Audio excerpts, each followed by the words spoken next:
Welcome to the energetics of injuries. The topic we're going to be covering today is concussion and the energetics of concussions. My name is Jenna Howe. I'm a manual osteopathic practitioner and a certified bone health therapist. I'm also trained in neurokinetic therapy, Reiki, and yoga therapy.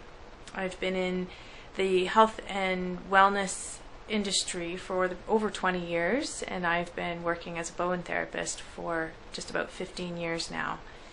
And how I came to work with concussions was very interesting, actually, because I had a mentor by the name of Craig Manamo. He's the one who created or discovered, as he would say fortuitously, that Bowen therapy worked really well for post-concussion syndrome. And so I had been meeting with him over the phone regarding other sports injuries, and he kept talking to me about concussions and how Bowen worked with concussions. And I didn't give it much thought. I was just like, okay, that's great. And it didn't really have much significance for me at the time. Until I had a client come to me, I think it was 2002 or 2003, I think it was 2003, and she was a student of mine and had hired me as a personal trainer. She had canceled her appointment with me because she had a concussion, and at that time concussions were graded. So the grade they had given her was a grade 2, so I think she had about a week's worth of symptoms: nausea, dizziness, headache, low energy, very typical symptoms of concussion. And so I just said, well, why don't you just stop by the house? And I know how to do this therapy, and apparently it works really well for a concussion, so let's give it a try. Within 3 hours, she had no symptoms, and the next day she had all of her energy back and no recurrence of her symptoms. So that's when I went, oh, I get it. This really is something quite amazing. And so I continue on that path. Now I got really very lucky with her because she was early on in her injury status. But over time, the people that were coming to me were suffering from post-concussion syndrome for months to years. Some people 10 years worth of chronic post-concussion syndrome. And I did notice a few observations along the way, which has led up to this lecture that we're going to be talking about today, and thinking about certain patterns that are coming with this particular injury. So first, let's start off with the textbook definition of a concussion. The medical definition, or I'd say maybe Western medical definition, is a traumatic injury to the soft tissue, usually the brain, as a result of a violent blow, shaking, or spinning. What that means is a rotational kind of a hit, and whiplash. A brain concussion can cause immediate but temporary impairment of brain functions such as thinking, vision, equilibrium, and loss of consciousness. And so obviously post-concussion syndrome is not a temporary impairment of brain functions, but this chronic situation. Most concussions will resolve themselves within about 7 to 10 days. Most of them. However, once you hit day 11, you're considered chronic. Now, from an Eastern medical point of view, we're looking at what is really happening. And so Craig Manamo would say, bluntly put and very simplistically, that it's a loss of consciousness. Not consciousness as in being knocked out, but a loss of chi consciousness. And so here we have several signs and symptoms of concussion. These are your typical signs and symptoms of concussion: dizziness, headaches, migraine, nausea, neck pain, neck stiffness, jaw pain or clicking. These are very common. Most people are going to have some of these, along with visual issues, forgetfulness. You've got your sensitivity to light and sound. But then we get into things like, of course, we've got mood changes, loss of appetite, disruption in sleep patterns, and then most people are going to start talking about how they feel off, or they feel out of body, they feel disconnected, they feel like their head's not attached, or that their head is too heavy. Some people really feel like they just have stepped outside of themselves from their injury, and it's really disconcerting. It's not the same as when you've hit a knee or an ankle, you've sprained an ankle, you've stubbed your toe, or you have another area of the body that's injured. Your brain function is still pretty good at that point. But with a concussion, you're really feeling this sense of disconnect. So let's look at this from the yogic perspective. We have the energy systems of the body, and most of the time people are thinking about the chakra system. It's pretty standard. Chakra, meaning wheel in Sanskrit, are vortices of energy that act like regulators of the flow of prana. Prana being breath, air, chi, in the nadis, which are like channels. Chakras regulate the flow of the energy between the physical body and the surrounding environment, as well as act as an interface between the physical, emotional, and mental and spiritual aspects of each being. So if you're somebody who is well versed in the chakra system and you've been working on balancing out these chakras, and you're feeling like it's not quite getting it, then when you go a little deeper into the nadis, the koshas, and the vayus, it might start to make a little bit more sense, and then you might have a little bit more information to go on in terms of helping to correct those energy imbalances. Nadis are the meridians or channels of prana, that energy life force that pool into the vortices called chakras.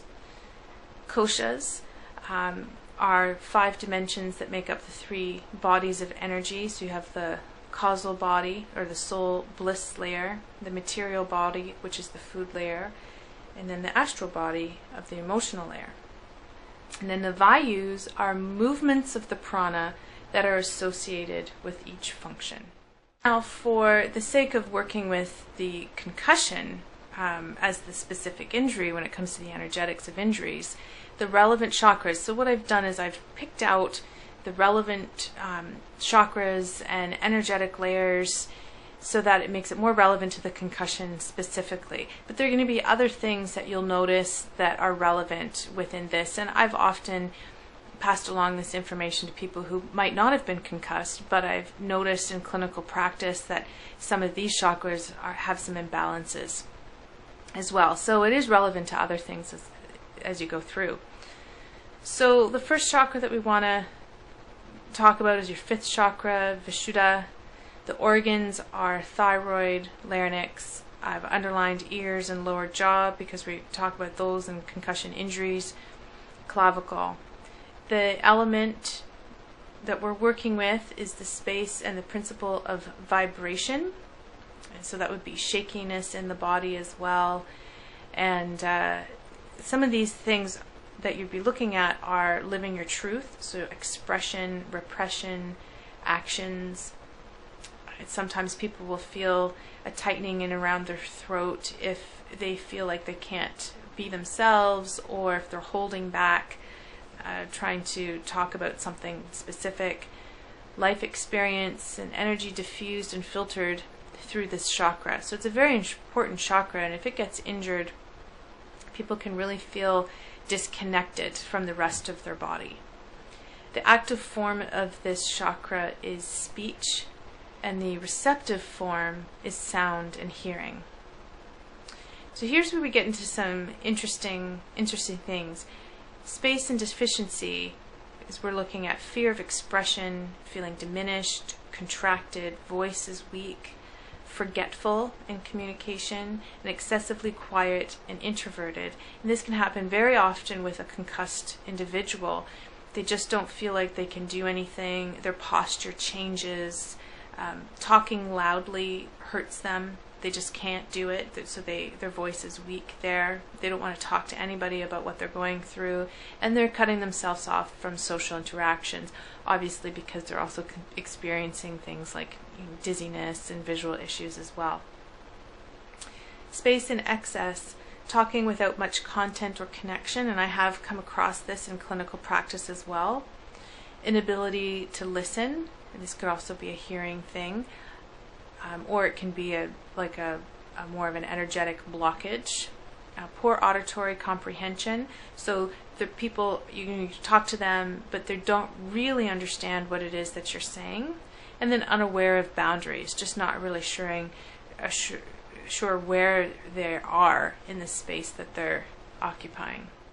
The sixth chakra, Anja, the organs associated with the sixth chakra are the mid-forehead, the pituitary gland, the pineal glands, and the eyes. Mid-forehead, concussed individuals will often get tension and pressure at mid-forehead. They'll get pressure behind the eyes. A lot of times the pituitary gland has been affected when they've been hurt, which will also affect their endocrine system. The element associated with sixth chakra is the principles of the mind, unconsciousness, ego, and identity. So discerning wisdom, inner sight, intuition. Manas are the mind of the body, a place for processing, storing, and retrieving information. And what was really interesting is that I had one client years ago usually when I'm asking people what their primary concern is as far as their symptoms, they usually mention the daily headaches, dizziness, nausea, fogginess. Those are pretty typical. And this particular client came in and his primary issue was his inability to discern when to be compassionate or not. So his concussion was obtained by being jumped unexpectedly by a homeless person and in his community. And so, of course, it took him by surprise. He was significantly injured. And then after the injury, he felt that he really had no boundaries in terms of discerning anything. And so he wanted that control back to be able to discern the situation and figure out, okay, so is this a situation where I can be compassionate in, or do I have to hold myself back? It was a very interesting person to work with, actually. And I haven't had anybody else mention that specific symptom ever since then. But I'll never forget it, obviously. So Anja deficiency, poor intuitive ability, missing nuances of insensitivity or mood, poor memory, repressed. Sometimes I think about this and I think about, in terms of missing the nuances of insensitivity. A lot of people will tell me that they just have no filter. They just sort of blurt out whatever's on their mind, regardless if it's, something appropriate or not. Difficulty visualizing, difficulty in recalling dreams. This is another thing that comes up frequently with my concussed, especially my chronic concussion cases, is that they've quit dreaming. They don't remember their dreams, they don't remember any kind of dreaming, and a lot of them miss it. Foggy head and difficulty concentrating. Anja in excess, haunted by delusions, fantasies, hallucinations, distracted or overwhelmed, nightmares and overthinking, and I have had clients describe these kinds of things as well. Oftentimes when they're in the process of recovery. So they'll go from not being able to recall any dreams to all of a sudden getting more nightmares, and then it settles out. So it balances. It goes from the deficiency and balances out by throwing the body into excess and then finding its middle balance. Seventh chakra, Sahasrara, organs associated is the crown of the head, the pineal gland, upper cerebral cortex, and the nervous system.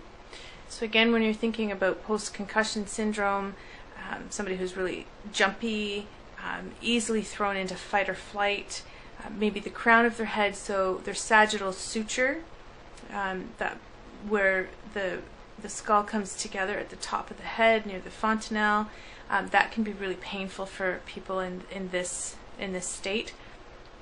The element associated is the conscious self, Purusha, and our original nature, Prakriti, where Purusha and Prakriti meet. So the soul and the physical expression of the soul come together. Points to be looking at here, so lived spirituality, transcendence, eminence, meaning the divine state of awakened consciousness in the body, connection to source, expansion, and oneness. And yes, there can be some deficiencies and excesses in this chakra as well. So the deficiency associated with 7th chakra is a disconnection from spirituality and some cynicism. So somebody who used to be feeling very connected and hopeful, faith, just starts to pull back from that. And you'll see this when they're feeling introverted, pulling back, shrunken in, feeling small.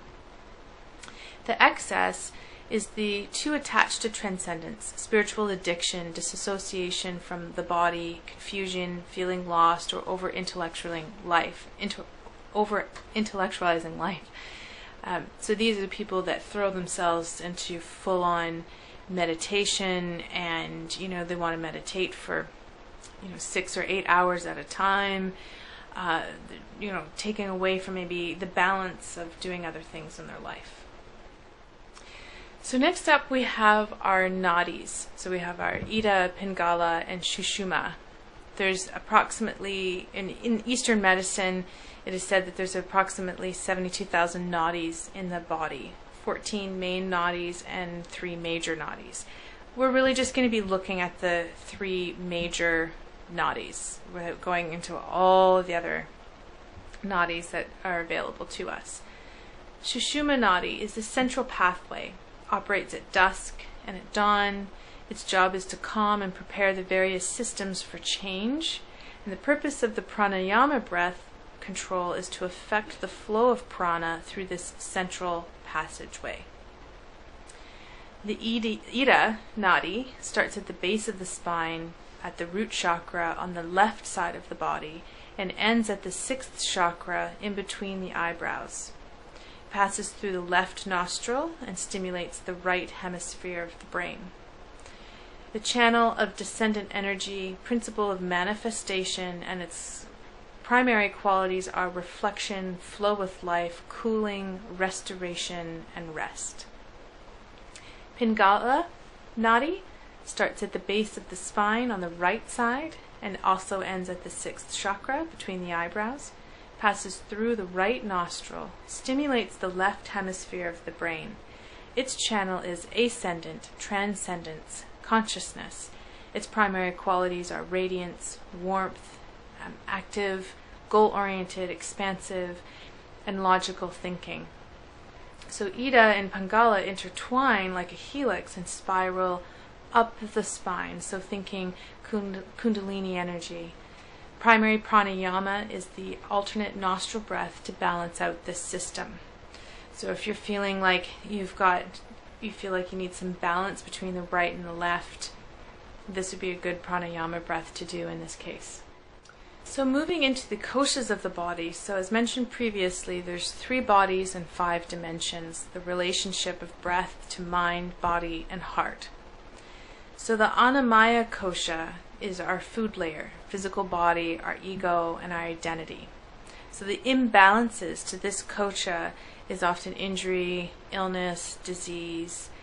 It's the deepest layer and it's the slowest to heal. So what we do to help to balance out this kosha layer is nourishment with food, herbs, cleansing, body work, and movement. Now from a concussion point of view, then I would be referring them to a nutritionist to deal with the food and the herbs and the cleansing work. They're already getting body work if they're working with me specifically. And the movement, I'm guiding them through appropriate movement for their stage of recovery. I do find that this is really important for the emotional well-being of the concussed client, especially one that is either been removed from sport, or they can't go to work, or they're not being able to spend much time with their family or their friends. Really important to work on this Annamaya kosha, that physical body. We really need those interactions to feel whole. The pranayama kosha is our breath layer, vital force, our connection between material and astral bodies. The imbalances are disturbance to breath, lack of vitality. The healing work is through pranayama. I'll often see this with concussion clients who become breath holders. In the case of, say, for example, a football player or a hockey player who's been hit and then hit hard and then end up on the ground. They might feel like they got the air knocked out of them, and then we see an imbalance in through the diaphragm, which in turn will create an imbalance to their breath. And again, we have this lack of vitality. So teaching them how to breathe properly and have their diaphragm actually relax and being able to move functionally is really important in this stage. Manomaya kosha, emotional layer, emotions, senses, background chatter, and perception. Primary imbalances would be emotional imbalances, memory issues, nervous system disorders, sensory imbalance, uncontrollable crying. Now, if you look back at the symptoms, signs and symptoms of concussion list, this is really, this is just another way of saying all of those things. And a lot of people will also mention that they become really irritable, or they're crying a lot. They just can't regulate their emotions very well, and it's very disconcerting for them and challenging for the family as well. Healing through karma yoga, bhakti yoga, yamas and niyamas, which we may touch on, which are self-awareness and self-reflection, love, compassion, and shamanic journey. And some of this may not be, not everybody feels comfortable doing a shamanic journey when they're dealing with their concussion, but there definitely is a process of self-awareness and self-reflection. Getting back to when I started noticing the patterns with concussion and the energy around it, is that people were hitting their heads at pivotal times in their lives. A stressful event, a change of a job, unsure if they even want to do the work that they want to do, challenges in their relationships. It's always seems to be, I shouldn't say always, but oftentimes there is a major life event going on at the time that somebody gets their head injury. And some people pick up on it and they change something in their life and they start to feel more joy, and some people don't. And that's just the way that goes. So next up we have our Vijnana kosha. Is our intellectual layer, conscious thinking, values, judgments, discernment, awareness. Imbalances to this kosha are confusion, mental imbalances, lack of judgment. So we have that inability to filter oneself, poor reasoning. Healing is through self-study, words of wisdom, satsang, and meditation and community. And again, I've seen this happen too with some of my clients who, once they start to feel like they've got a better sense of community, then they get a significant shift in how they feel, and that really helps with the recovery. Anandamaya kosha, the soul bliss layer, relationship to self, others, and source. Whatever source means for you. It doesn't have to be anything really specific. To the energy of the soul, and it's imperative to develop through the heart consciousness, resulting in bliss. So one of the things that I asked one of my clients who was having a really challenging time is that I asked her what brought her joy. And that was a really pivotal question for her, because she had lost what gave her joy, and she was unsure. And again, she was at a transition in her life, moving from the workplace into retirement, and unsure of what that looked like for her. So that was a really important question to ask her, a difficult question to ask, but an important one, because that really meant she needed to sit back and she needed to reflect. So the primary imbalances for the Anandamaya kosha is unhappiness, lack of expression and creativity, unmotivated, lack of faith, isolating, hopelessness, lack of joy. And then the healing comes from going a little bit deeper into meditation, self-study, finding something related to devotion, again, whatever that means to you. A sense of surrender. So those who have experienced post-concussion syndrome have a hard time because they can't really control their environment. They can't control what's going on with their head. Nothing really feels right. And so allowing a moment of surrender with that, to try not to fight it so much, and then finding something to connect them back to what makes them feel joy and what are they passionate about at the end of the day. So next up is the vayus, the movement of prana. Prana vayu is the taking in of life force. So excess prana, hyperventilating, is scattered thinking and insomnia. Deficiency, which is what we'll see with the dysfunctional diaphragm, is the feeling lethargic and fatigued, can't think. The healing practices that you would want to be paying attention to are eating vibrant, healthy foods and herbs, clean water, and appropriate deep breathing. Samana vayu is a compression, so periphery to center, pressing inwards. So what I see in concussed individuals quite a bit is a neck compression, especially if they've been hit directly on the top of their head. And it's the absorption of life force. So the excess expression of samana is overanalyzing, hyperthyroid, and you'll want to eat cooling foods, calming and cooling movements, gentle yoga, more on the floor, just keeping it very, very light. A deficiency in samana, low energy, can't metabolize thoughts, so think hyperthyroid. So you want to be eating spicy foods and doing some movement, strength training, dancing, those kinds of movements to help get the samana vayu moving. We have vyana vayu, going from the center to periphery, the circulation and distribution of life force and the nervous system. Excess in vyana vayu is a racing mind, an overflow of emotions, too many things at once, also feeling overwhelmed. So you want to slow down, do some quiet meditation, and just focus on one task at a time. The deficiency in vyana is cold extremities, foggy feeling, can't form thoughts.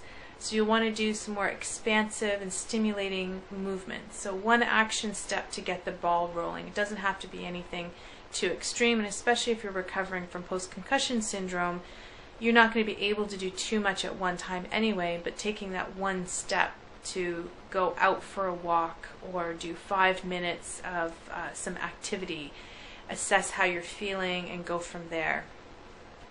Udana vayu is the upward motion, the expression of life through action. So the excess udana is overexpression. So I have had clients who just feel like they're constantly having to express themselves. They can't keep anything in.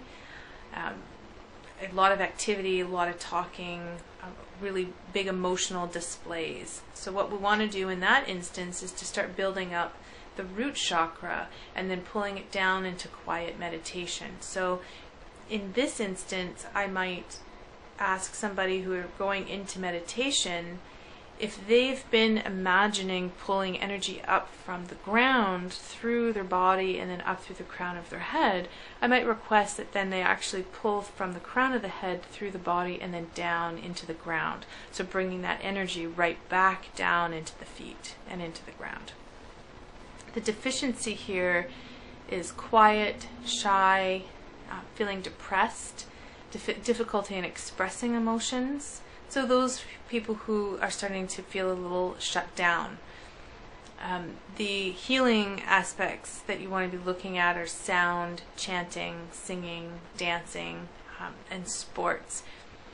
For the concussed individual, it might be just as simple as doing a little bit of dancing or listening to some music that they can tolerate if they don't have a lot of noise sensitivity, and some chanting if they're going to go to yoga, getting them into a yoga class that will have more chanting involved. And so the last vayu that we're going to talk about is apana vayu, which is the downward motion, elimination, releasing, and letting go. So the excess in this vayu is fatigue, low immune system, excessive urination or bowel movements, excessive release of emotions. So with this, you want to work on the upper chakras, as well as the root chakra, and then deep, slow breathing. The deficiency here is constipation, feeling stuck, lack of movement, and we want to be looking at root chakra stimulation, asanas to open the pelvis, the sacrum, and increasing fire. So this might be the situation where you might have somebody go into a yoga class, not necessarily a 90-minute, challenging class, but a class where it gets them standing, maybe in warrior pose or triangle pose, that opens up that pelvis and the sacrum. The strength of the legs increases fire. So this is how you can use the different energy systems in movement to help encourage the body into healing. In the most simplistic sense, a concussion is a disruption in consciousness that creates a physiological disturbance. Consciousness meaning awareness of self, not necessarily loss of consciousness as we think in Western medical terms. And so we come back to where we were at the very beginning of the lecture, when we're looking at the medical definition of the concussion. And what's really happening is it's a disruption in consciousness, our awareness of self. And from that stems on all of these physiological disturbances. So how do I treat concussions in clinical practice? So I bring it all together. So I utilize the concussion recovery protocol using Bowen therapy. That was fortuitously discovered in 1996 by Craig Manamo, Bowen, Bowtech trained.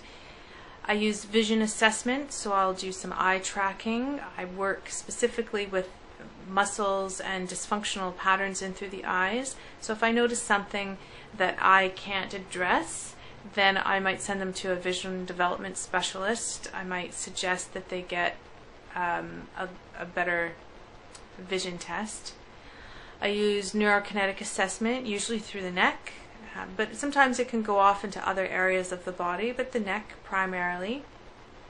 With the concussion resolution protocol, the vision and the neurokinetic, I'm really looking at making sure that their neck and their jaw are all functioning properly, so that we get good nerve flow and good blood flow to the brain. Homework will often include corrective exercises and yoga therapy, and then I advise and refer to a holistic nutritionist when necessary. And that completes our lecture on the energetics of concussion. I want to thank you very much for joining me today, and I really was happy to be able to share this information with you. Feel free to email me with any questions that you may have at concussionresolution@gmail.com, or you can visit me at my website at jennahowe.com. Thank you so much.